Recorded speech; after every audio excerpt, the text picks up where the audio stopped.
Taylor Decker's on my all-22 fantasy team, by the way. Stop it. Nobody cares. Taylor, I don't care, and I'm in the league. I'm just trying to hype up the future of fantasy football here.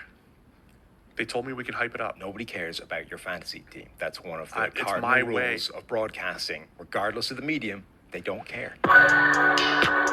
So the strategic component to this game is through the roof. Your predictions, right? Your forecasting in fantasy football into how good is this player. It's gonna change the industry. Yeah, I moved to the old town where it goes down. Look at me now. I wrote my goals down. I hold it down. Made myself proud. Say, look at me now. Welcome into the All-22 podcast. My name is Chris Lombardi. I have Ray Cotto and I have Bobby Acker. We are pumped today. It is the day before draft day. We are here. We're going to do a mock draft. Guys, how excited are you right now? Dude, it's like Christmas Eve right now. Tomorrow is Christmas morning. Yeah. The whole day is Christmas morning. Even in the afternoon, it's still morning. And what's cool is that technically when we finish this podcast episode, it will also be draft day morning. So yeah, it's just to give people time of, an idea of when we're actually recording this darn thing. Yeah, it's been a day and I'm so excited. I don't sleep this night. I never sleep on this night every single year. I don't sleep. I think it's more like Hanukkah, guys, because there's like multiple days of this shit. Sure, I guess. Yeah, that's a good point. I'm not Jewish, but like, do the presents get worse as the day goes on in Hanukkah? The days. There's The multiple days get worse? Like it's like a worse day? No, it's just all good, dude. Like the weather? It's all good. I'm not Jewish either. It's all good, though. Like, it's going to be good. I promise. No, I'm just saying, like the seventh pick is obviously probably not going to be as good as your first pick, Depends on your team, right? Like if you're the Rams, they're all seventh picks, right? It's like we're just out here. So with that, we are doing a mock draft. What we're gonna do? Can you imagine like Hanukkah is like your like presents just get gradually worse over the course of the 8 days. Like day one you get a new car, and then like day 8 you just get like an old fish or something like that, like something stupid. It sounds like if you're the gift giver, that's what you would do. Yes. Wow. Yeah. That should be a thing. Yeah. I'm gonna call Brandon and tell him. Brandon. So we are doing a mock draft. We are going to do 2 minutes per pick. So you have 2 minutes to not just make your pick, but to defend your pick. We're not doing snake. So whoever has 1 is going to have 4. And I want to kind of jump into this so we can get going here. So let's do that. Bobby, you are sharing your screen, right? Yep. So I'm going to switch modes here. Let's give it a shot. We're going to switch that. Boom. Dude, we're rocking and rolling. So if you want to go ahead and start the clock here. Yeah, cool. So unlike in like the real draft, I'm not going to waste any time. I'm just going to go and get my guy. I'm going CJ Stroud, first overall pick to the Panthers. Any defense to this? What's the criticism? His S2 score, it's really low and it's really bad. Yeah, but like, did you see the S2, like the test yourself? Did you see the results yourself, or did you just hear about it? I think didn't he come out and say like, "Oh, I'm not a test taker. I'm a football player." Like, wasn't that like that's like an affirming response that his score was bad? Yeah, he also blew off the Mannings, right? So you're gonna believe that too. Yeah, I don't think his teammate showed up to his birthday party either. Actually, so. Ray's clock has started. I just want to mention that. I'm just not buying it. I feel like it's the Will Levis camp just throwing stuff to try and get Will Levis up to number 1. If it were me, I'm going CJ Stroud. We talked about it before, right? I feel like he can make every throw on the design read on the third step, fifth step of his drop. Jesus. I like him a little bit better than Bryce Young because of his ability to do that. Bryce Young kind of relies on the broken play a little bit too much for my liking. So I'm going bigger guy, CJ Stroud. I think he fits with Frank Reich, what he's trying to do. Love the fit. We also have to remember that the S2 scores, only half the teams have access to those scores. The other half do not. So whatever we're hearing could be one of the teams that has the scores, just trying to mess with the teams that don't. So like you really have no idea what's real and what's not. I think it could all be fake news, but Ray, you have 1 minute. Oh, I already put the pick in. I don't have to wait for like the TV executives to tell me when to put in my pick so they can get commercials, right? So I'm just going to go right in and say, all right, great. Bryce Young is now a Houston Texan. Simply put, best quarterback in the class. He does everything well. We shored up our offensive line last year. He's got a good left side of the line to work with, and we're getting him some weapons. He's got a running game. He's got Dameon Pierce. So we're building around our quarterback. We got our guy, and we waste no time picking Bryce Young. So, Ray, you said best quarterback in the draft, which I obviously don't agree, but that's fine. I think it's a marginal difference in my opinion. Okay, but in our game, let's say C.J. Stroud goes to the Panthers, Bryce Young goes to the Texans. You still want Bryce Young. Is that correct? Yeah, in I all think, 22. Yes, and I think even more so because I think the situation in Houston will actually offensively be better than Carolina moving forward here, at least offensively. Really? Okay. Yep. So I've been super high on whoever the Texans pick. I've been thinking like if the Texans pick a quarterback, I'm going to be excited for that guy. That's probably my pick over the Panthers guy. Then I went back and thought about how the Texans have picked in the past few years in their draft last year, taking a guard and a corner. They took the first corner off the board, who ends up being not the best corner, and then they take an offensive guard. Still, Too I early to think say it's that. a top 15 pick. I understand, but it just made me feel a little bit less confident in that early evaluation. But okay, I'm on the clock. I have 30 seconds to make my pick and talk about it. So I'm the Arizona Cardinals. I'm going Jalen Carter.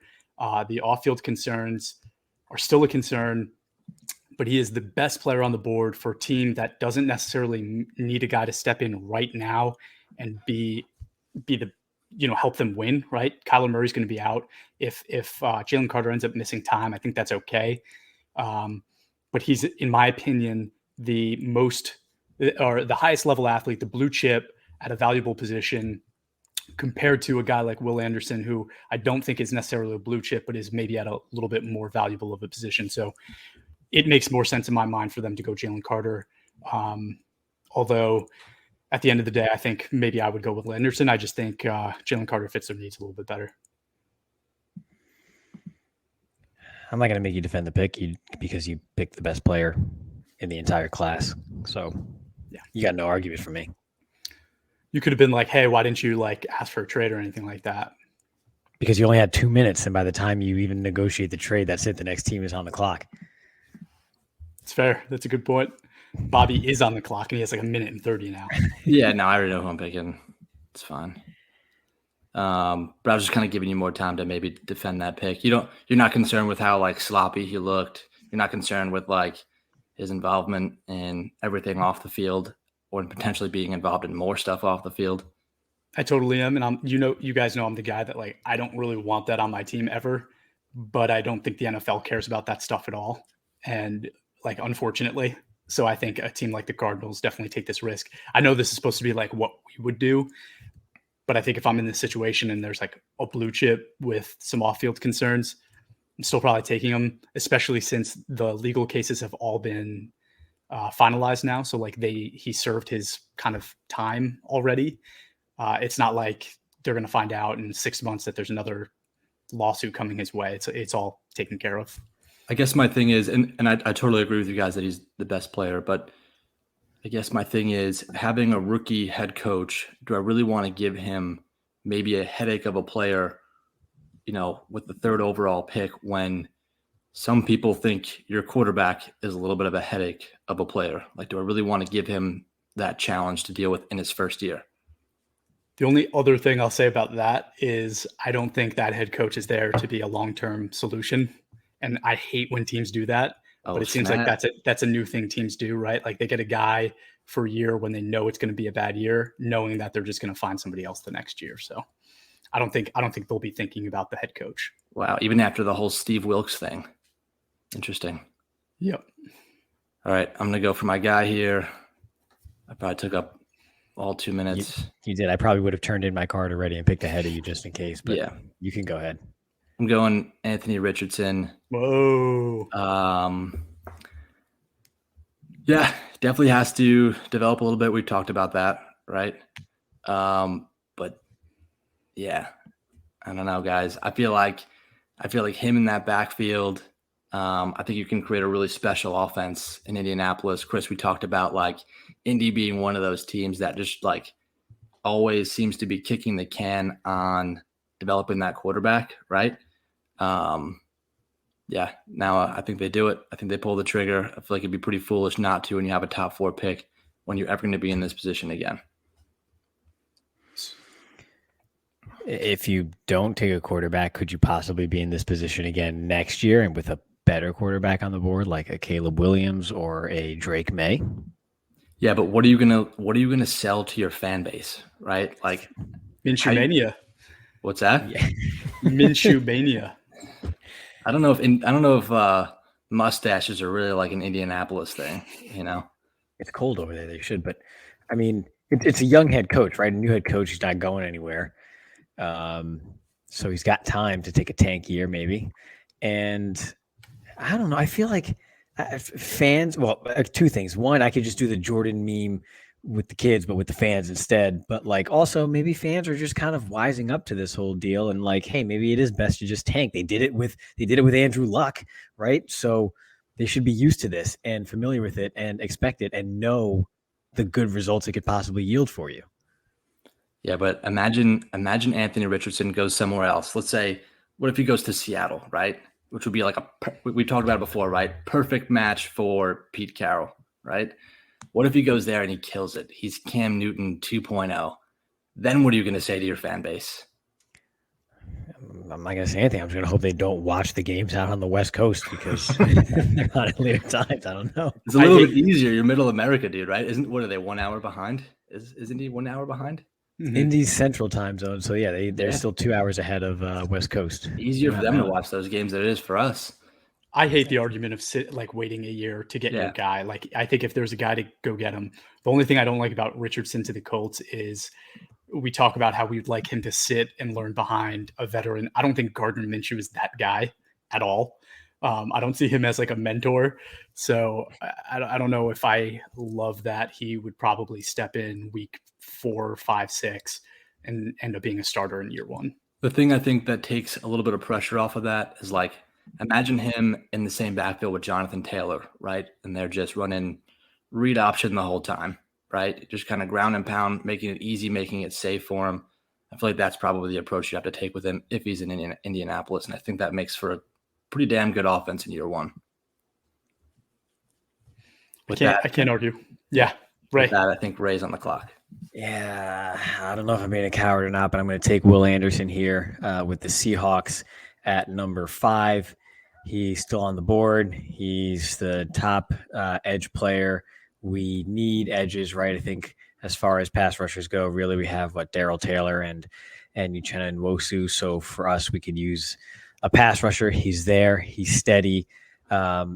Anthony Richardson just went off the board here. We thought that might be a fit with our guy Pete Carroll here. So with him gone, we are not going to reach for Will Levis, and we are going to take the number 1 edge player on our board. Why do you think that's being cowardice? Because I think he's safe, and I think Nolan Smith has a higher ceiling, and I think Tyree Wilson might have a higher ceiling, but we didn't get to see him test, and he's got a foot injury, so we're not going to go ahead and take that risk because it's one thing to take a risk in the middle of the first round. It's another to do it with a top 5 pick. I don't think it's cowardice. He's the best player on the board, in my opinion. But yeah, I think Will Levis would have been a fun pick there too. I'm trying to win, not have fun. As much as I don't like him, I think he'd be good with Pete Carroll too. I feel like you're putting a lot of pressure on Pete Carroll to turn some water into wine with these things. And I think he already basically told you and showed you that he wants to kind of corral his quarterback and not just, I'm just going to let Russ cook. And so I think to rein in Will Levis after what seemed to be like a laborious decade of reeling in Russell Wilson, I think he'll just get tired and retire. So we're just going to give him a good pass rusher and move on. So I'm on the clock at the Lions pick number 6, and I'm having a really hard time making a decision here. I think Anthony Richardson's is available. I'm taking him. If Anderson or Jalen Carter is available, I'm taking them. I don't want to go corner because I'm not in love with the corners this high, although PFF is. With the Jameson Williams suspension, I'm kind of thinking, do I want to go receiver? Jackson Smith and Jigba's there. Jordan Addison's there. I don't hate that. But, Bobby, we talk about this all the time. Like, the Lions were an offense that was putting up 30 points a game without Jameson Williams. So is it really that important that he's going to be a guy that goes there and makes this world of difference? I don't know. They were fine with him and without him. So I want to go defense. I don't know if there's a player that really fits their major needs at this point. So I'm going to go Nolan Smith and just say I want the best player on the board. If I pair him with Aiden Hutchinson, be electric. I love that.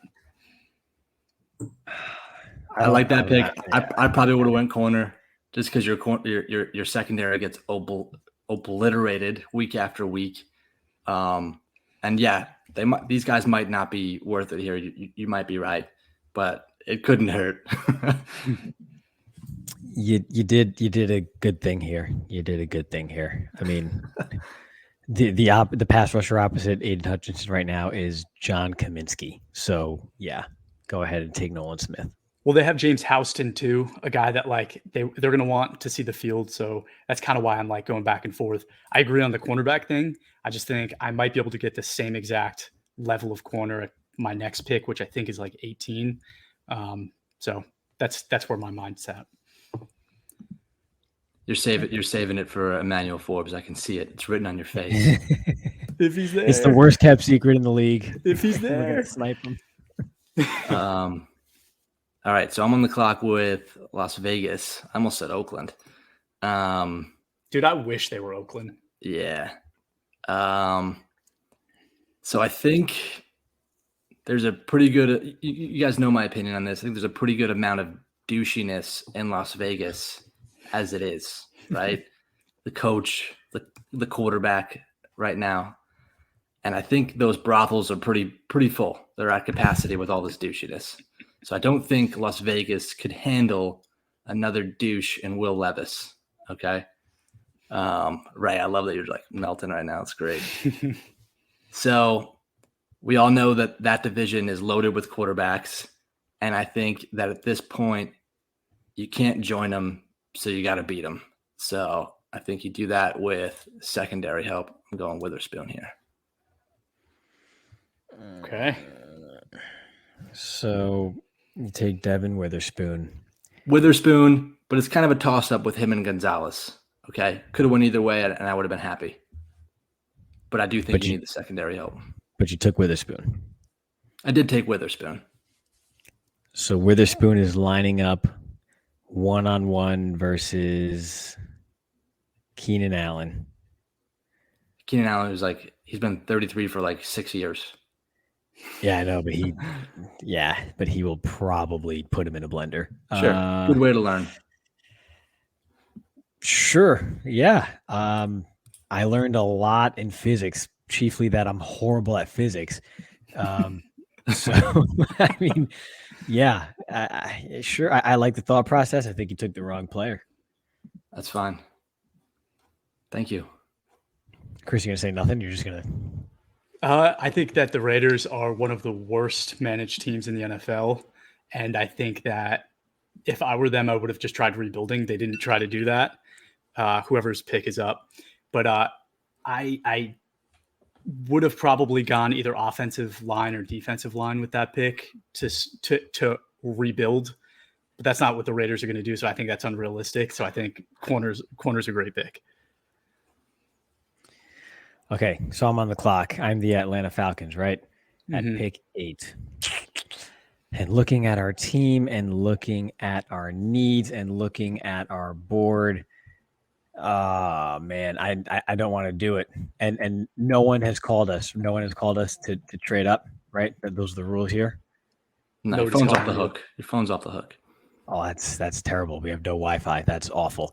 Okay, so I guess I have no choice but to sit here and draft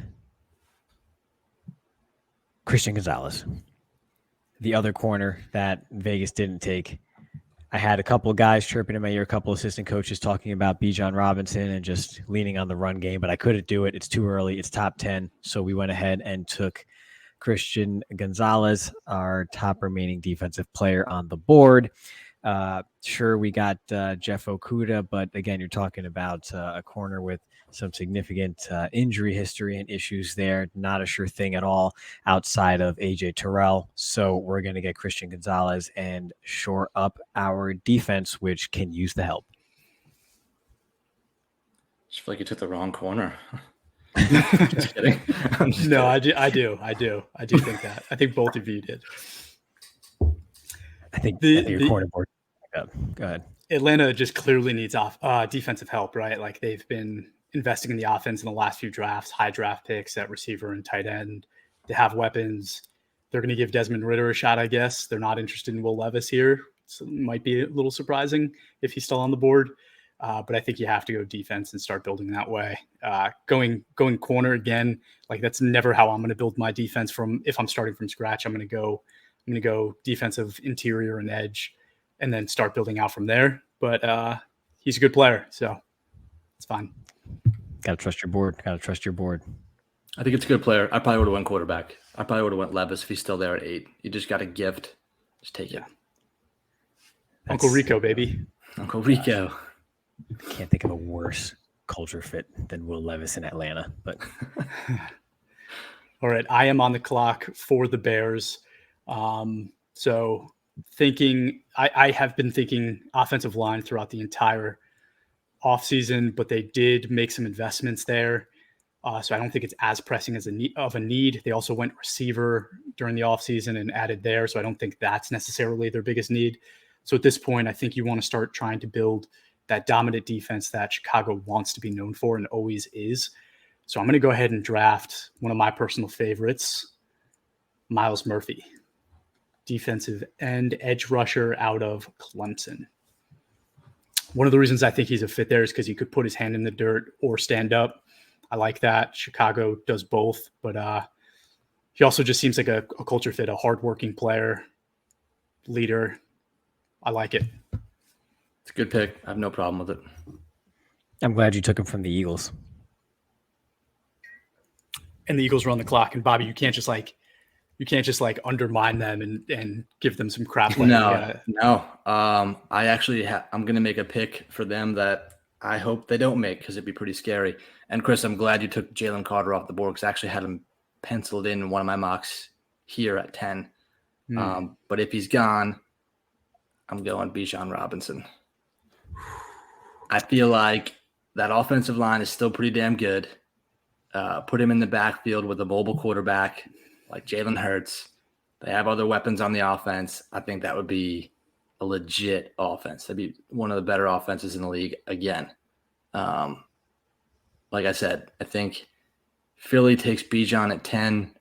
That's a little scary to me as a Giants fan. And Ray, as a Cowboys fan, you should be scared too. I got Micah Parsons. I'm not scared of anything. But yeah, I think it's a good pick. I'm going to ask you. I was going to ask you how much thought you put into a specific player, but he's still on the board, so I don't really want to talk about him too much. So, if I may, I can go ahead and select for the Titans here. Not yet. I want to say something. Okay. Just so the Eagles, with what they lost on the defensive side of the ball, I was surprised to not see you go defense. Yes, giving them Bijan will probably give them the best offense in the NFL, but you have to start worrying about, can I get to the Super Bowl? Can I repeat the success we had last year without replacing some of the guys on defense? I don't think there was a clear-cut defensive interior to add to replace the losses there. I don't think there's a surefire linebacker that you'd want to add there to replace some of those losses. I could see them going Brian Branch. Again, maybe not what I would do, but I could see the Eagles doing that. But is there a reason you went offense over defense here?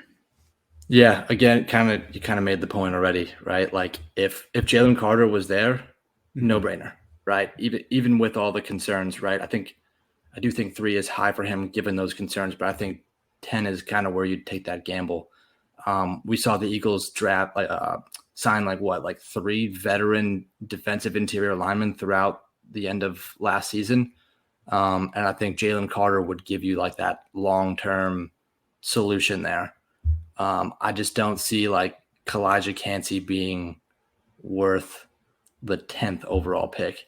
And I think if you have a game breaker like Bijan, I think that goes a long way. Like Ray, back in like the Romo days, the beginning of the Dak Prescott days, I saw the Cowboys just chew up clock the entire game, like every time we played you guys, right?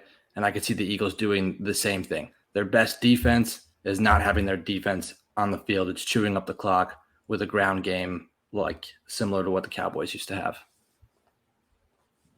They're certainly built for it, so I get it. I totally get it. I thought going to the Falcons a few picks earlier was just a little too rich, given the holes that they have across their roster that the Eagles don't. So it makes more sense for a team like the Eagles than it does the Falcons. Okay, so Ray, go ahead. All right, so Tennessee Titans. I think this is a clear pick for us to make. We're running to the podium and handing in our card for Paris Johnson Jr., the offensive tackle from Ohio State. Pretty straightforward. Taylor Lewan is out. We have a hole at left tackle possibly, and so we're bringing in Paris Johnson to shore that up and moving on with the rest of our team building. I have no problem with that pick. I love Paris Johnson. Yeah, that's a great pick. It makes a ton of sense, and I know they're not going to do it. If Will Levis is on the clock, they're taking Will Levis. Oh, man, I don't know. I feel like you don't think what happened with Malik Willis kind of like scares him a little bit off of that? Like, oh, big arm quarterback, high upside, but the performance wasn't really there in college, and the offense was a little wonky, and I don't know. I think they might be gun shy after Willis. No, I don't think they would be, because Willis was a third-round pick. I think it's a completely different investment and a completely different mindset when you're taking a quarterback in the first 11 picks compared to a third-round pick. Yeah, well, you're not the one picking for the Titans, so that's a Paris Johnson. Amazing. Okay, so Texans on the clock, pick 12. We went Bryce Young with the first pick. I don't think you do anything besides take Jackson Smith and Jigba here. You lose Brandon Cooks, you lose that surefire route runner, and that's what you want to replace. And you want to do it for a long time and as cheaply as possible. So you are literally filling 2 of the most valuable positions on your team for the next 5 years, and I love that for them. I think it's a really good pick. I think you're in that position to get Bryce Young, the first overall or second overall pick. You do everything you can to help him out. And yeah, I'd rather have a separation route runner guy like Jackson Smith and Jigba than a contested catch guy. So yeah, I think it's a good pick. That's exactly what I would do. Yeah, you got to get him some weapons. I think that's more than fair. And part of why I'm higher on the Houston situation moving forward than Carolina is because they have picks like these to use on offensive weapons. Mm-hmm. And I'll just defend myself here because somebody might be listening and be like, hey, you said Jordan Addison was your favorite receiver. Why didn't you take him? And that's fair. But I think the separation skills that Njigba has, and he has a little bit more speed, might fit better with kind of the lack of speed that their receiving core currently has when your number 2 is going to be like a Nico Collins. So that's my explanation. Might not be a good one, but that's what it is. Yeah, I'm not sure I love the explanation, but I like the pick. Remember, I think he's more of a 60-0 guy. Throwback, knuckleballer. All right. Bobby, you're picking for the Packers. Don't mess this up. Let's go. All right. So I'm going Will Levis here. No, I'm just kidding. So I had a heart attack. I see a lot of people putting tight end to the Packers. I feel like you can fix that later. I think that's like we calculate it as like a lower value position. So if I'm the Packers, and I get this first round pick from the Aaron Rodgers deal, right? I figure what better middle finger to Aaron Rodgers than to draft a receiver with a first round pick for the first time since 2002. right? That'd be pretty sick, right, Chris? Yeah. Not that I want to give Rodgers a middle finger, because actually I love Aaron Rodgers. You guys know that. Mhm. But I think that'd be some gravy on it for Green Bay. So if that's my timer. That was your timer. I went Zay Flowers for the Green Bay Packers. Ooh.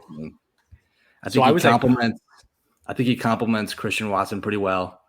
Another separation guy that can, maybe take a short route, make a couple guys miss and make something big happen for his quarterback, right? Yeah, I think that's what you got to do for Jordan Love. You got to set him up for success right now. So I was super worried you were going to go Johnston, but you didn't. So I'm thankful that happened. It's interesting. So if you look at some of the past few drafts, right, Marquise Brown was the first receiver taken of his draft before guys like CeeDee Lamb and Jerry Jeudy. And then that was Henry Ruggs. And Marquise Brown was chosen before guys like A.J. Brown and DK Metcalf. Will Zay Flowers be the first receiver off the board, kind of with a semi-similar skill set? It'll be interesting to see if he does. I don't think there are those other guys like a Jeudy, Lamb, DK, or A.J. Brown in this draft, so I think I'm more okay with it in a draft like this.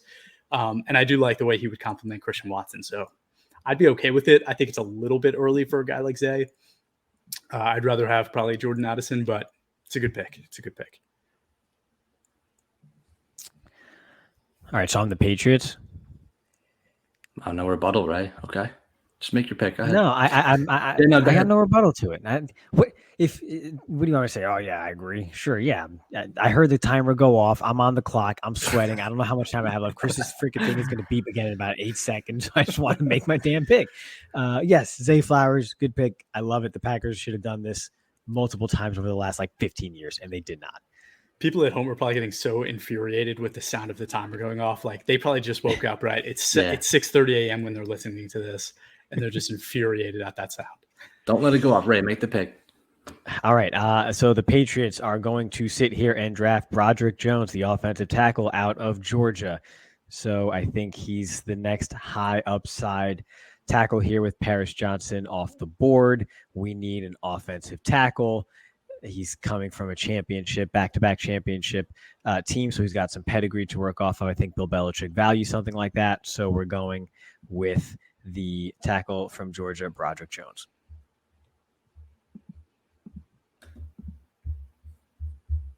I was waiting for pick. Bobby. Yeah, I'm trying to get ready for the Washington pick because it's stressing me out a little bit. No, I like I'm never against investing in O-line, especially when you have a young quarterback, right? Yeah, I don't know. Where do you see him fitting in? Look at which side. So you put him at right tackle, right next to Michael Onwenu, and so you have two big, physical, strong guys on the right side of your offensive line, and you can just move people off the ball. I think it's very Bill Belichick-y. So, I mean, I think the argument that people would throw out there is that Skoronski is still available. Why do you like Broderick instead of a guy like Skoronski? Because he's better, because he's a tackle. And, I mean, at center, we have David Andrews, so we're pretty okay there. At guard, we have Cole Strange and Michael Onwenu, so we invested a high pick in Cole Strange, and Michael Onwenu's been a baller. So we need a tackle. And we want a guy with some upside there. And I think pairing him next to Onwenu just is like, what's that word? Synergy. It's like a synergy between both of them. When you add the two together, the sum of those two performances is greater than the sum of its parts. Whatever the heck that saying is. Gotcha. I like that the people at home can finally see your real colors, Ray. The way your personality really comes out, Cliche Ray, baby. That's my guy right there. Make the pick. Go ahead, Washington Commanders football team. Whatever you call yourselves these days. Jets, bro. This is the Aaron Rodgers pick, dude. I was going to say, who's on the clock now? Me? The Jets. Yeah, you are. Oh, yeah, that's you, Chris. Okay, so I was not prepared. I was picking for Shocker. The Steelers. So I am the Jets. I have a very young team. I just go and add Aaron Rodgers, franchise QB. I think we're pretty set with weapons, but the offensive line is kind of in rough shape. If Becton does not come back healthy, you might want an upgrade at guard as well. Looking at the defensive side of the ball, you made some investments last year that you're hoping, guys step up and become more permanent players. So I think Skoronski is the pick because he has flexibility to play anywhere you need him on the offensive line. Yes, maybe he's not going to be the surefire left tackle, but I think he could step in and play there if he needed to. And then if Becton comes back healthy, you move him to guard and you're happy that you have now a very good guard player instead of just, some low graded guys on the inside. Yeah, I think it makes sense to get a guy that can play both. He can be serviceable at tackle, but be a really good guard. I have no problem with that pick. I would have done the same thing, especially seeing that their other need is linebacker. Like there's nobody, you know what I mean? So if everybody's healthy, where are you playing him? I'm playing him at left guard. I think currently PFF has Laken Tomlinson as their left guard. He had a 56.8 PFF grade last year. He was 58 out of 77 qualifiers. So I think that's an immediate upgrade. Max Mitchell wasn't much better, though, at right tackle. Yeah, you could put him there as well. I just think, Mekhi Becton might not be all that great stepping back into that offense, and I'd want to shore up the left side. Okay, it's your pick. It's my pick, Ray. Mind your business. All right, Bobby, go ahead. I jumped the gun before, but I guess you're on the clock now. I think at this point, he finally comes off the board. And by he, I mean Dorian Thompson Robinson. No, I'm just kidding. Will Levis. I'm going to go Will Levis. I would love to go Dorian Thompson Robinson. I don't know. I don't know if that coaching staff or that franchise can develop a quarterback well enough to take a guy like that and kind of put him in right there. Will Levis, yeah, he's got all the traits, right? He just needs some polish. I think it'd be foolish to, pass him over and move forward with Sam Howell if he's there.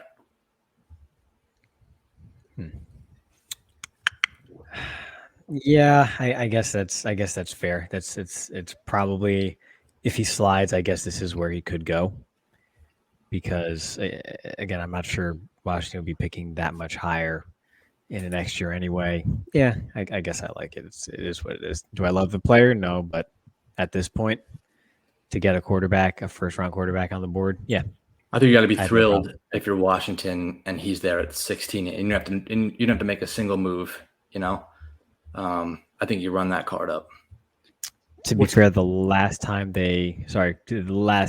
a quarterback fell to them around this spot in the draft, and they were supposed to be thrilled, it didn't exactly work out well. Fair. So that's what I was going to say, but I was also going to say that that's exactly the risk you want to take. It doesn't cost you anything in the future to make that selection. You're not losing late round picks. It's kind of like a free pass. So I take that risk every single day, and it'll work out at some point. Also, what are the odds you get it wrong twice? You know what I mean? A lot. Says the New York Jets. Yeah. So, all right. Process is good. It's good. So, all right. So on the Pittsburgh Steelers. Yes, sir.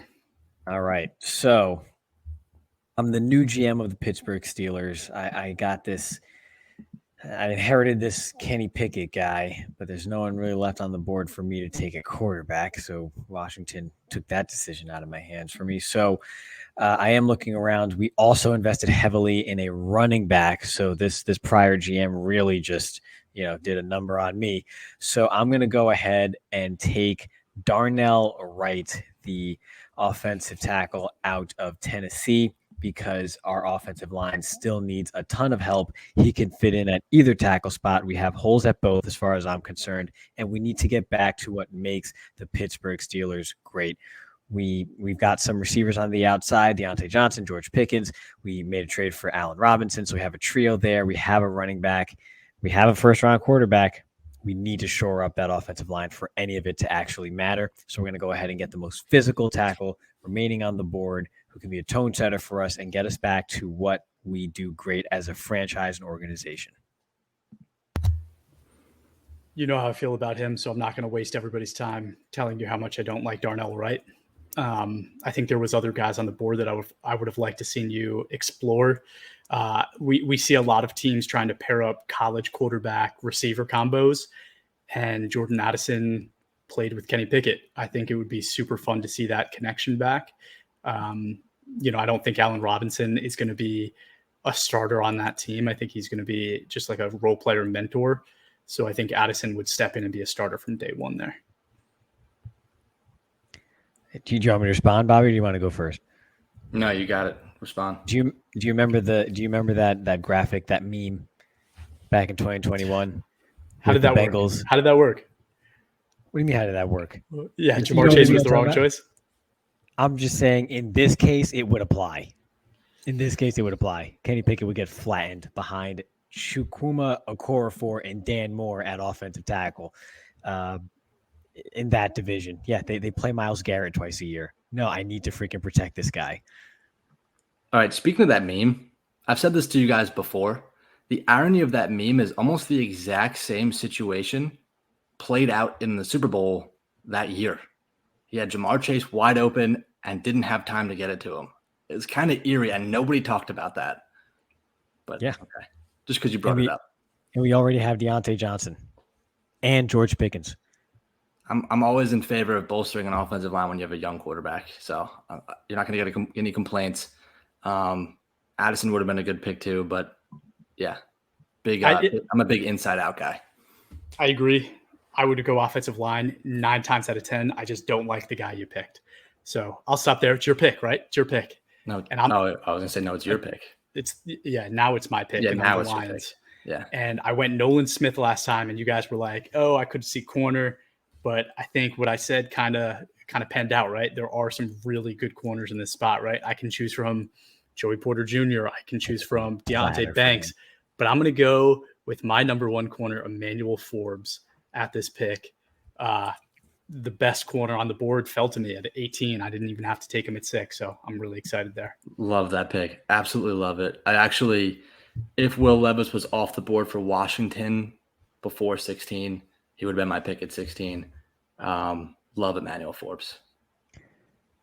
I'm just saying Justin Fields has about 40 pounds on Emmanuel Forbes, and if he ever has to tackle him, that might hurt. But yeah, we gushed about Emmanuel Forbes on this podcast. He's awesome. He's scrappy. He's a badass. So yeah, I get it. Just go for the D's. That's all. Mm-hmm. Who's on the clock? Bobby, Tampa. I'm on the clock.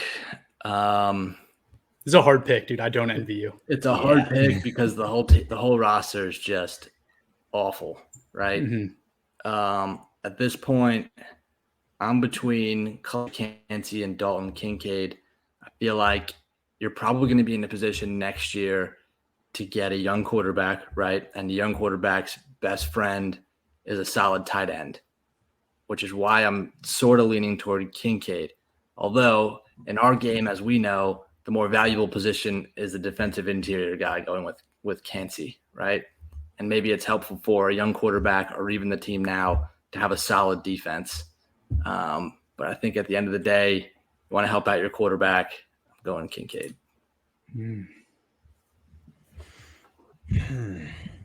I'm going to assume his back is healthy. And yeah, I don't hate it. It makes sense. And I mean, the only thing though is they did draft a tight end in the 3rd round last year. Cade so Oden. Yeah, exactly. Cade Otten. So, but again, the whole offense is going to look wildly different. Yeah. So it could work that way, right? I think they know that their days with the whole Evans Godwin type tandem are numbered, so they may be doing a philosophical shift. So it's a tough pick to make. I'm not sure I would have made that pick, but I could see it. If any of the offensive linemen were still on the board that were taken, would you have gone that route instead? Absolutely, 100%. Yeah, I I didn't envy you. Yeah, that one's tough because, like I said, with Kincaid, right? That's an investment now for a quarterback later, right?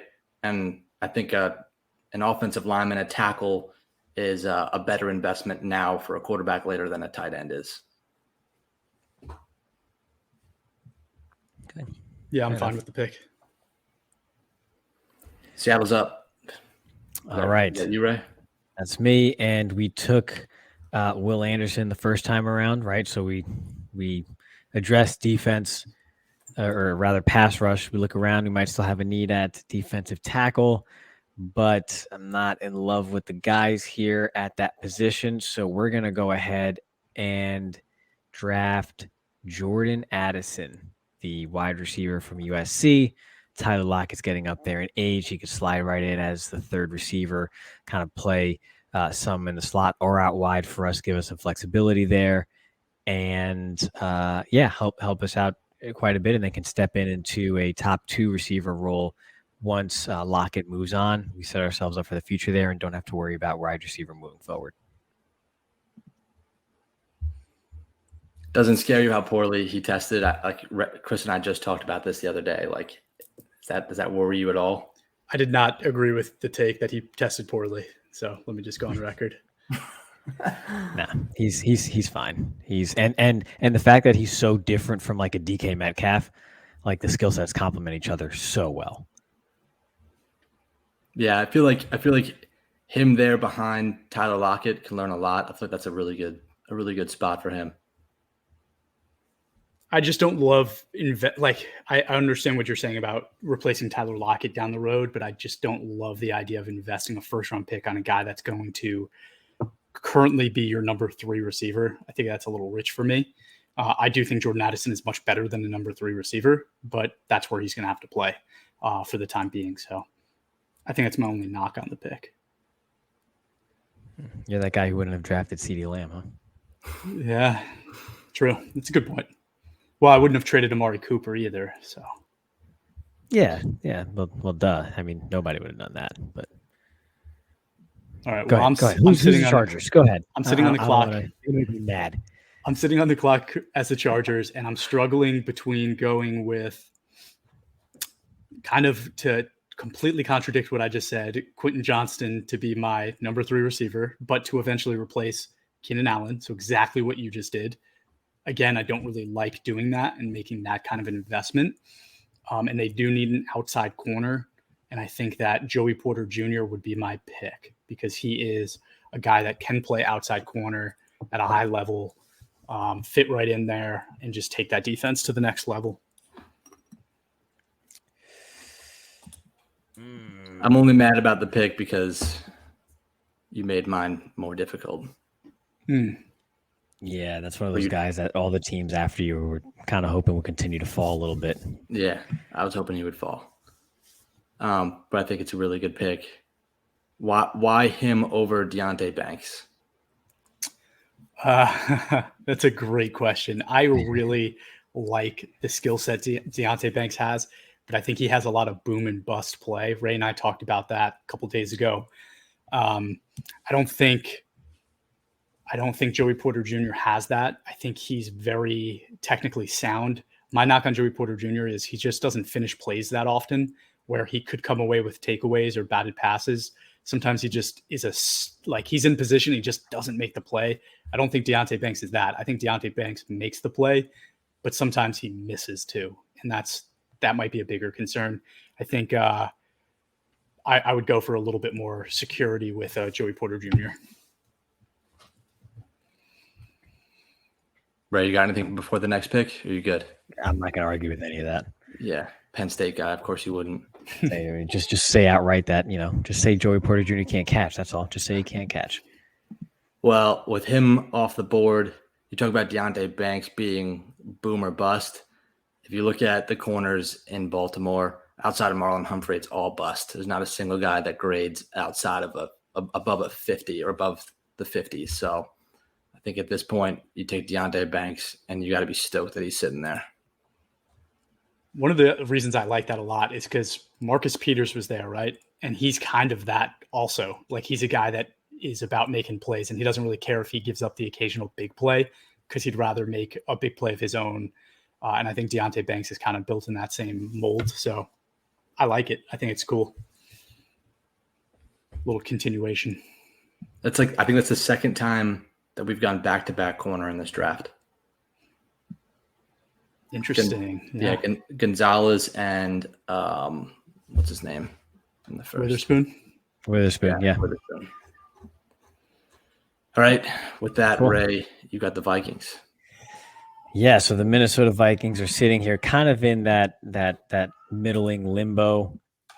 And so just kind of looking at our depth chart, at our board here, there are a lot of players that could help us out here or there.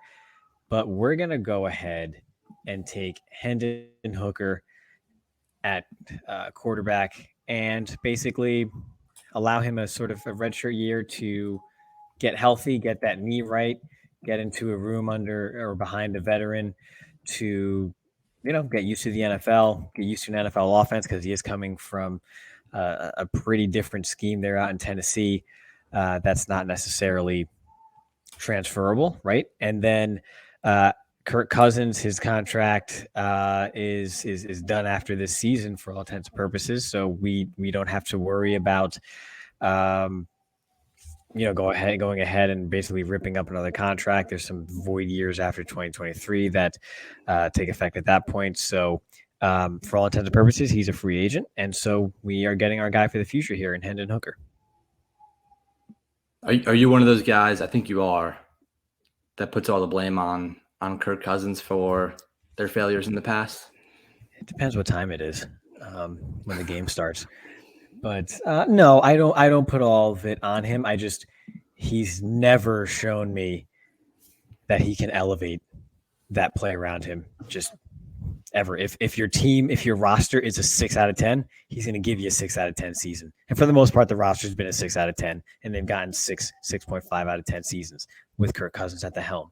He doesn't drag average rosters to good or beyond. He's just there.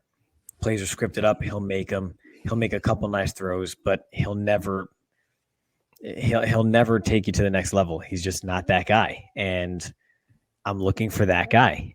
Hooker might be it, might not, but at this point in the draft, it's absolutely worth a shot. So then you're saying that there's no player available at this point that brings the roster from a 6 out of 10 to a 7. Not really. I think this is sort of a like almost a dead zone in the draft right now that that doesn't really elevate us. There are a couple guys that I like, but when they are put onto this roster and this team, don't make that big of a leap. We might have guys at those spots already. So while there's a couple of names on the board that intrigue me, if I'm going to draft a player that has some talent but might be more of a future impact type player, then I'm going to take that shot at quarterback over another position. Fair enough. I probably wouldn't do it, but go ahead, Chris. I'm never going to argue a team taking a quarterback and taking a risk on him. I don't have Hendon Hooker that high on my draft board, but I think if you believe in a guy and you think he can be the future of your team, you always take that chance. So I'm fine with it. I agree with Bobby's take that I think a lot of people blame Kirk, and I don't think should be that way. I look at a guy like Tyree Wilson, who we've all been passing on round pick after pick. A lot of people at home are probably sitting here going like, I don't really understand. That's crazy. And that's going to be my pick for Jacksonville. They've gone defensive. They've gone edge a few years in a row, like Josh Allen. They've taken Trevon Walker, who can play edge. I think you can slide Trevon Walker inside. You can keep Josh Allen outside, and then you go and add Tyree Wilson, and you just bet on these prospects kind of making this elite defense down the road and becoming a force in the AFC. I like that. It's a high value position, a guy with high upside. I think they've made plenty of investments on the offense in Jacksonville. Now kind of take some steps to solidify that defense. I think Jacksonville is going to be a force to be reckoned with. Yeah, was really hard they for me. built that roster pretty well. It was really hard for me not to go offensive line, but most of their need is interior, and I don't like the value there. Hey, pick 25 Giants. Bobby, you're on the clock. Lucky you. Yeah, so I think this is tough. I think Kalijah Kancey looks super interesting here because, obviously Leonard Williams, you don't know what's going to happen with his contract. Kalijah Kancey next to Dexter Lawrence would be pretty fun to kind of bolster that defensive line with, in this scenario, if Bijan's going to go to the Eagles, probably super important. But the Giants have had 8 top 30 visits with receivers, so I don't see them not going receiver here. They love route runners, and I think the best fit at that point is Tank Dell. It's a bit of a reach, but I think if he's used wisely, I think you'll say that in April. I don't think you'll say that in September, October. How does he fit with your other receivers? So I think he fits pretty well, right? Dable and Shane talk about separation being what they want, right? They don't want the contested catch guy. They want the guy that can create separation in his routes. And it seems like every receiver that the Giants have brought in have been able to do that. So I think, people might be seeing redundancy here with Wan'Dale, with Isaiah Hodgins. But I just think that's just the mold of a Giants receiver. And maybe Tank Dell does it better than both of those guys. Yeah, so I like that. I like that as my pick here at 25.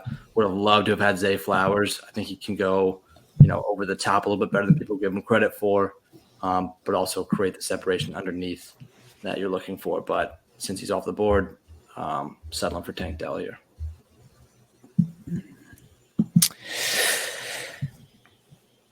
I mean, your explanation, I guess, just answered my question. A lot of people would have said Quentin Johnston. And by the way, I just randomly got hiccups. That can't be great for a podcast recording, right? But we're just going to play hurt, I guess. Yeah, I mean, you answered my question. And as someone who's not terribly high on Quentin Johnston, I'm not going to really fight you on it. Same.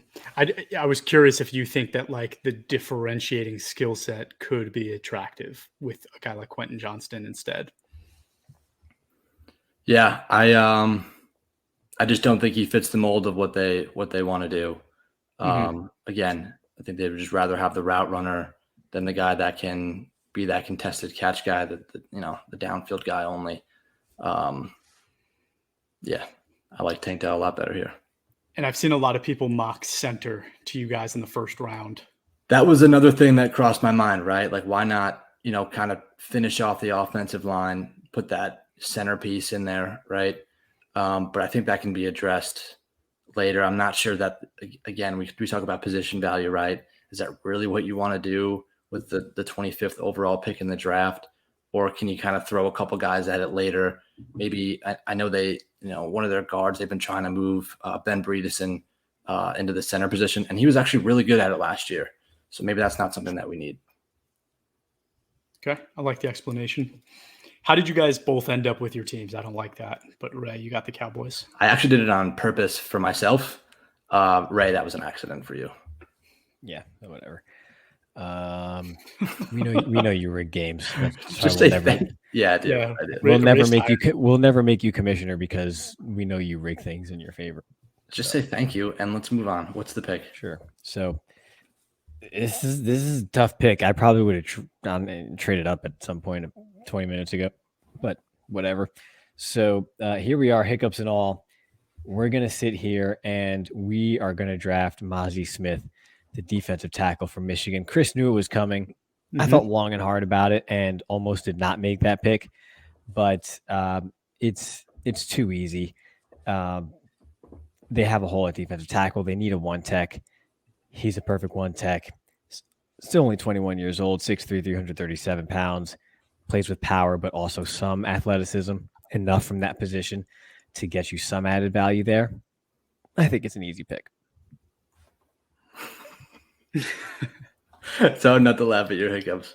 I know it's wild. It's been a day.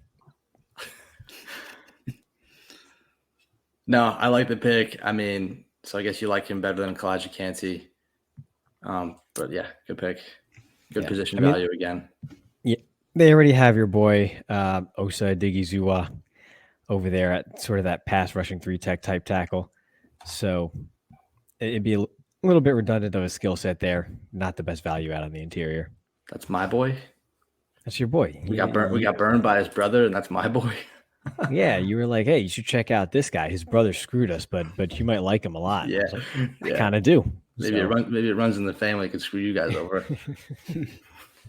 Yeah, he's done pretty well. He's done pretty well. So no need to replace him. I knew that pick was coming, so it's a good pick. I don't have anything to say about it. Now I'm stuck with Buffalo. I would have loved for one of the route running receivers to be on the board here so that I can get some help for Josh Allen. And, Diggs is getting a little bit older now. I don't know how much longer he's going to be a true number one there. I think about getting a replacement. And then I look at my favorite player in the draft, still available, Captain Jack Campbell. And I think, do I want to go there? I think he could slide in next to Milano and that would be an amazing duo. I would love that. But I can't do that to Buffalo fans. I think if Quentin Johnston is still there, that's going to be the pick. And I think it's the right pick. You want to get help for Josh Allen and just continue to invest in kind of his future as more of a pocket passing quarterback, maybe help him not rely so much on his legs. Okay. Who do you think is the better player? Quentin Johnston or Jahmyr Gibbs? Who's the better player? Yeah. Jahmyr Gibbs. He can catch the ball. I'm not lining him out at wide receiver, 30 snaps a game though. It's such a value in receiver over running back. I have to go receiver. I just think it would be absurd to go running back in the first round at all. You get the joke because I picked 10th overall. Yeah. Okay. Okay. I got it. I didn't, but I get it. I wasn't sure if it was a Saquon joke. I think Jahmyr Gibbs is really, really, really good. And you're basically saying, we're just going to, just roll with James Cook instead. I don't know. Well, I also think if you draft a running back, you're investing more in the running game. And I literally just said that I want to rely less on the running, on Josh Allen having to run the ball. And I don't think, I think if you add a running back, it just enhances the amount of times you're going to run RPO and different option plays. And again, more time Josh Allen's going to run the ball. So I'd rather them go receiver. Did you know if you Wikipedia James Cook, the first thing that comes up is a British explorer from the 15th century, 18th century? I was just trying to quickly find some things on James Cook, the running back, and that's what came up. And there's a hiccup. But so I'm not going to talk too much longer other than to say with how grumpy Ray is and the hiccups, people are going to think he's wasted. Farthest thing from it right now. But I just look at the board and I think he might be the best player available. And it's not like you don't have the ability to improve that running back position. It's my pick, not yours. So Bobby, you're on the clock. All right, so I got the Bengals here. I could do what you said, Ray, and take Jahmyr Gibbs, since it sounds like there's some shakiness with Joe Mixon. But I don't think that's what I'm going to do. This one's pretty tough. I think right now I'm probably between Kalijah Kancey and Lucas Van Ness. I think Lucas Van Ness maybe kind of comes in and takes over that role for Sam Hubbard opposite the FAU grad Trey Hendrickson. But I think Kalijah Kancey helps you now. I think the Bengals want to win now. So I'm going to go Kalijah Kancey from Pittsburgh. I think that's a steal at 28 if he falls this far. Consider the fact that The Bengals have obviously invested a great deal in their offense to this point. They've invested in their secondary over the past couple of years. I think at this point now it's time to invest in your D-line. I'm not sure I'm going to argue too much with you on this one because you kind of made my next pick a little easier for me because he was one of those guys I was considering and you just took him off the board. You're welcome. Yeah, thanks. It's a good pick. It's a good pick. So I don't know if we can you, just bypass also like him next to BJ Hill, which would be fire. Yeah, I do like BJ Hill a lot. I was kind of bummed when we got a huge bust in a center in exchange for trading BJ Hill away. But yeah, I think having those two guys next to each other would be pretty sick. That front four becomes Trey Hendrickson, BJ Hill, Kalijah Kancey, and Sam Hubbard. That's a pretty respectable front four. Did you give any consideration to tight end? Any of the tight ends? Any of the tight ends still on the board? No, because again, I think that's something that maybe you can address later. And it is a lower. This is what I would do, right? I think it's a lower positional value. We talk about that probably too much. I think I'm probably waiting till later and getting one of the other guys that probably fall to me in the second round. And DJ Reader's still there too. So that would be even more fun. Yeah. Right? That's going to be one of the best defensive lines in the NFL at that point. I wonder why PFF didn't have him on their starting lineup. That's kind of weird. Mm-hmm. But yeah, I think the rotation of those guys, that just makes that pick even better. You need a rotation with Kalijah Kancey because, kind of like we mentioned, he gets a little worn down towards the end of games. He's best if he's playing 20 to 25 snaps, not 30 to 35. Yeah, So what did we say, right? We said like we like him because you can scheme scheme when he's on the field, right? Like just put him in situations where he's going to be successful. So yeah. And in Cincinnati, you'll be able to do that because you have two other good or a really good and a good defensive tackle outside of him. So it's not as if you're taking him off the field and then putting in a nobody in his place just because you want to save him for passing downs. Mm-hmm. So, all right, this leaves me in New Orleans. You got New Orleans. I'm going to go with Will McDonald, the pass rusher out of Iowa State. Our front seven is aging quite a bit. Will McDonald is really good. He's a great rusher. He just another guy that I mentioned in this class that just wins a ton of reps. And when his college defense wasn't getting fancy and doing all these different exchanges and different things of the sort and lining him up, over guards and other nonsense, if they just lined him up on the edge and told him to get after the quarterback, he was phenomenal. So I think he can fit right into a veteran locker room over there in New Orleans and basically take over for some of those aging edge players over there like Cameron Jordan and such. So I think it's an easy pick to go with Will McDonald. I like the pick. I think if it's a need, we talk about like teams that are rebuilding, even though the Saints kind of will never, ever admit that they're rebuilding. But I think it's, you build through the kind of front seven and you make that a strength early on. So I like it. I think it's a good pick. He's a veteran, he's a guy that got a lot of snaps, has a really good skill base of skill sets. So yeah, he's a guy I like. Okay, so we are at pick 30. This is my last pick, and it's for the Eagles. Who made the first pick? That was you, Bobby, right? You picked Bijan, so you kind of screwed me there.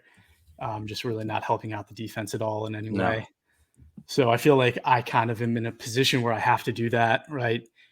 They lost both safeties this year. They picked up Terrell Edmonds to replace one of them. So I think they do have two solid guys, but guys that I don't know if I'd want to rely on, down in, down out for years to come. Defensive interior, I think, is still kind of a need. I think they could go linebacker. I was really set on going Brian Branch, and then I looked, and their starting linebacker is a guy I've never heard of before, Nicholas Morrow, and I just have to go Captain Jack Campbell. So that's going to be my pick. So you were just looking for an excuse. I mean, basically, Where is Jack Campbell? 39. He's guy, up there, 39. 39. I missed him. 39. Oh. Yeah. He was so far up that you Yeah. you went right past it. I don't read good. They need an edge rusher. Yeah, Jack Campbell's a linebacker. It's a terrible pick, so I like it for them. So Jack Campbell, we talked about being Here we go. this. You talked about size this. and speed to potentially be a part-time blitzer, right? Comped to a Khalil Mack, like it could go that way in the NFL, and it seemed like the Eagles will just use him perfectly. So I'm not worried at all. You should be very worried with that. There are other good pass rushers on the board, and And there still will be in round 2. So oh, okay, that's how it works. They Mhm. just let those guys stay for another 30 picks. Okay, Yes, okay, yeah, you made the pick. I'm like I said, like Bobby said, I'm not arguing it. it's my fine. favorite pick of the draft. It's my favorite pick of the draft. No, it's not. All right, Bobby, go ahead. You're the Chiefs. You're the Super Bowl champion Chiefs. Yeah, and like I was gonna be like, oh, you know what? No brainer. I'll go for Brian Branch. But I'm not gonna do that. The Chiefs signed Charles Omenihu, who I've been pretty vocal about thinking that was probably an overrated signing. I think his grades in his past couple seasons have been inflated by some of his surroundings. And now his surroundings aren't that great on the defensive line, right? You look across that line, it's, a bunch of red grades. Not a big believer in Karlaftis. I don't know if the Chiefs are either. So I think I could see them going edge rusher here, especially if they have any doubts about Omenihu similar to what I have. So I think at this point I go Lucas Van Ness. Yeah, I think I was really excited for him to fall out of the first round. I think that's got to be the pick. Van Ness, draft over. Van Ness over Felix. I'm just gonna call him FAU. Nice, dude. Now I'm gonna agree with you that was a terrible pick. Yeah, I waited till you made the selection. Damn. But yeah, I think with Kansas City, I agree. You can take a swing at a high value position like edge when you don't have such a sure thing opposite of Karlaftis there. So I mean that makes all the sense in the world to me. Chris, you have anything to say? Because I want to take a step back if you don't. Oh, I was confused. Yeah, by what Chris. said. You're the Chris. I'm You Chris. are the Chris. Yeah. I love the pick. I think it's a great pick for Kansas City. You want to add as many valuable, cheap options to that defense at important positions so that you can pay Patrick Mahomes and potentially get him a receiver at some point that you want to pay. So I like that. I think they're going to continue to do that while they have Patrick Mahomes. And I think that's a great way to build your team around him. The one thing I wanted to say as well was like, don't you guys feel like we're being robbed a little bit because there's no pick 32? And like how the NFL probably should have figured out a different punishment for Miami. Because like not only are we the fans getting robbed of like one pick on draft day, but it's one prospect getting robbed of the opportunity to be picked in the first round. And I feel like that's kind of crappy. Here's what I think should have happened, right?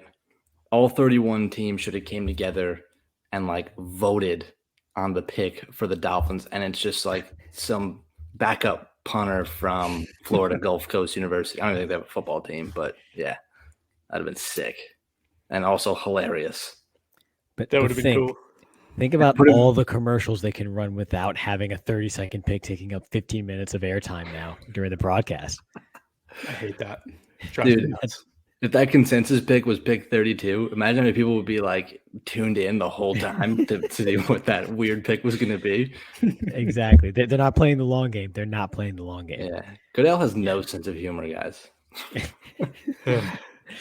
I mean, you guys met him and spoke with him, right? So you would know. I tried but to let's speak take- to him and I stuttered and it went horribly. Wait, So- Chris, can we tell that story real quick? Yeah, of course. All right. So this was like maybe 6 years ago. Chris and I get tickets to go listen to a Q&A with Roger Goodell that WFAN was doing here in New York. So Chris and I are in the crowd, and I was like, Chris, I was like, I bet you won't stand up and ask a question. And he goes, oh, really? I was like, I'm definitely going to ask a question. So Chris, first of all, what did you try to ask? Yeah. And then reiterate how it actually came out. Yeah. So I just want to say, like, have you ever prepared a speech and then, like, right before you're about to give it, you're like, does that even really make sense? Should I change what I'm saying? Which is like the worst thing you can do, because then you get up there and you're like just stumbling on yourself. That's essentially what happened. And this was at the start of All 22. And what we were trying to ask him is, do you think that fantasy football is having a negative effect on the way players are essentially selling themselves in the NFL, right? And it's like a poor experience. At the time, it was like guys like OBJ were being really showy, right? And like we feel like, oh, okay, just because some receiver is having a good year, it shouldn't be that like it's all about him, right? We wanted to bring something that it's like, okay, we're going to bring the spotlight to everybody. So that was the essence of the question. I got up there and I did not ask that at all. I asked something completely different, so convoluted, where he just like looked at me and he's like, what? And well, that's the thing, because he really didn't answer you like that. The one thing I was so impressed with Goodell, and I don't know if this is a good thing, but he's very polished like a politician, right? Mm-hmm. So many times, because this is when the concussion issue was like kind of like getting pretty big. So many times the reporter that was on stage was pressing him with those questions, and Goodell was giving his answer without answering the question at all. So Chris gets up and asks this weird question, and it was like a softball for him. He was almost like, "Oh yeah, like I'm glad you asked that really dumb question," and like just put like a spin on it, and then took the next question. Yeah, he basically said, if I remember correctly, like, no, fantasy football is a good thing. It makes people want to watch the NFL. And I was like, okay. In the crowd, everybody in the crowd looking at me and Chris like, the hell was that? Yeah, so that was that story, unfortunately. Yeah. All right, guys, what's your favorite pick in this draft in the mock? Sorry, Ray, did I cut you off before we get into that? I have a take. I mean, I think it's interesting just looking at this. The Eagles had 2 picks in the first round, and they took a running back and a linebacker. 2 pretty low value positions out of the first round. I'd be thrilled if that's what happens, but I don't think that's how it'll play out. I think it's because we all hate the Eagles subconsciously. Me, not subconsciously, but Chris. I gave them my favorite player, so I definitely don't feel that way. It's just an observation. The linebacker is basically the running back of the defense. I will say, if they go running back with the first pick, I doubt they go linebacker with the second pick. If they go defensive interior with the first pick or edge rusher, I do think that they would go maybe running back or linebacker with the second pick. I don't think they do both low value. They're too smart for that. They are too smart, and yeah, okay. Just wanted to point it out. That's all. Favorite picks? Favorite picks. Ray, go for it. You go first. My favorite pick, it has to be Tyree Wilson to the Jaguars if it falls this way. Get him on the opposite side of their first overall pick last year. You're really starting to build an identity on defense, and your offense is really taking off under Trevor Lawrence. So I think your team really starts to come together pretty nicely if it falls that way for them. So you went and did something nice and talked about one of my picks. I was also going to talk about one of my picks, but now I feel like a jerk doing that. Of course you were. Yeah. So I'm going to talk about Will Anderson going to Seattle.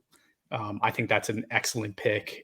They need a star, right? Last year they got a lot of really good players. I think they want to add to that. They want to add some flashiness, some playmakers, and I think they do that with getting Will Anderson at 5 there. Yeah, no, my pick sucked. I'm gonna go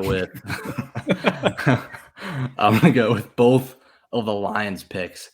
Nolan Smith at 6, who might end up being the best edge rusher in the class, and then Emmanuel Forbes at 18, who might end up being the best corner in the class.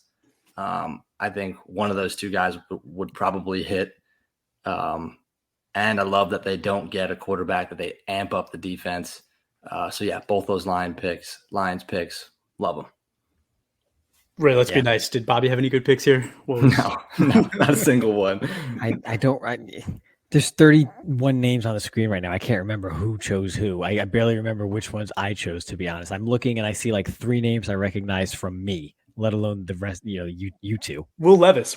Come on. Will Levis to Washington. That's a great pick. Will Levis fell to 16. You guys shouldn't say anything nice to me at all. That's like Michael Jordan at the end of Space Jam trying to dunk the ball. That's a hard reach. I don't know, man. Nice. It's more like I was thinking you were going to go like it's more like LeBron in Space Jam, like a total flop. Something like that. Okay. I didn't see that, but LeBron and flop makes sense too. Cool, guys, we did it. So tomorrow's the big day. It's draft day. Hopefully, it's tomorrow already. Today. Yeah, it's today. So when people will be listening to this, though, it will be draft day. So everybody, happy draft day. Thank you for listening in. We had a lot of dumb takes, but it was a lot of fun. We love doing this. We're going to do it every year, so you're going to have to deal with it.